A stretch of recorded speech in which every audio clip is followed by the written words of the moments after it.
Magandang gabi po sa lahat, Luzon, Visayas, Mindanao, kung saan kayong dako ng mundo po, tayo nagbabalik dito sa aking munting channel po, Samuel Soriano TV 29.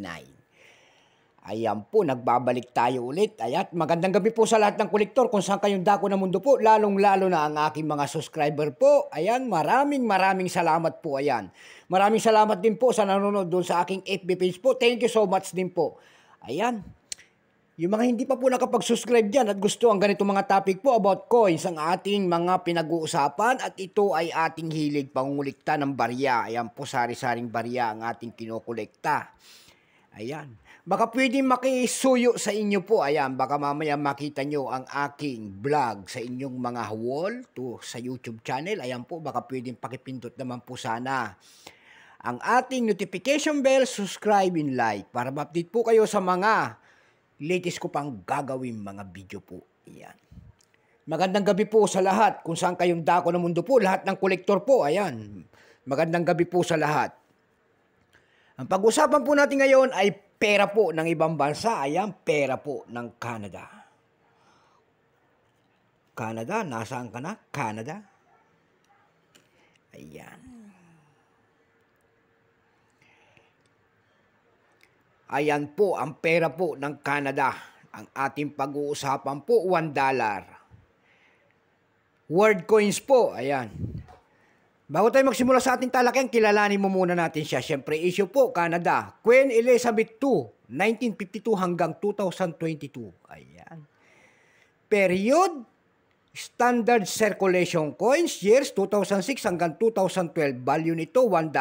Currency, Canadian dollar, 1858 up to date po. Composition po nito, bronze, plated steel. Ayan. May bigat po itong 7 grams. May haba po itong 26.5 mm. May kapal po naman itong 1.95 mm. Hugis po, syempre, bilog. Orientation nito, may dal alignment number and dash 472. Reference number KM-495. Ayan. Ito pong year 2008, tatlo pong variety ang ginawa ng Canada sa barya na ito. May tinatawag sila ritong common. Ayan po, mayroon silang tinatawag ditong proof specimen set. Ayan, tatlong klase po ang inilabas sa baryang ito. Ayan po, dako tayo sa unang variety po, 27% po yung pinaka-common. 27% kung ilang piraso naman ginawa sa barya na ito, itong hawak natin, ito po ay 29,561,000 piraso. May price na doon sa ating numista.com kung tawagin ng ating mga kolektor, yung kanyang very fine, 41. 44 po yung kanyang very fine. Extra fine, 44. Almost uncirculated, 44. Uncirculated nito ay nagkakahalaga po ng 120 pesos. Dako naman tayo sa pangalawang variety po, yung tinatawag niyang proof. Ayan. 1.6% po. Ayan, no mintage. Wala pong mintage kung ilang pirasong ginawa ng Canada sa barya na yon, pero may price na, selling price kung tawagin ng ating kolektor doon sa ating numista. Yung kanyang yung kanyang uncirculated po ay nagkakahalaga ng 220 pesos. Dako naman tayo doon sa last year na tinatawag niya na 2008 specimen set. Ito po ay 0.7%. Ayan po, no selling price din po, wala pang presyo. Kung ilang piraso naman ginawa sa barya na yon, yun po ay 21,227 piraso lamang.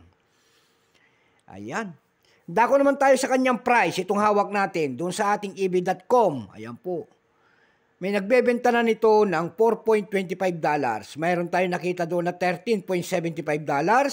Mayroon tayo nakita doon pinakamalit po, nagbebenta nito ng $1.96. Sa carousel page naman po, doon sa pangalawang site, ayan po, nakakita tayo nagbebenta doon ng 200 pesos per piece. Meron din tayo nakita doon na 140 pesos po. Ayan. Wala na tayong maibabahagi pang ibang presyo po at sagad na po ang kanyang price. So hanggang dito na lamang po, Luzon, Visayas, Mindanao, kung saan kayong dako ng mundo po. Keep safe po sa lahat and God bless.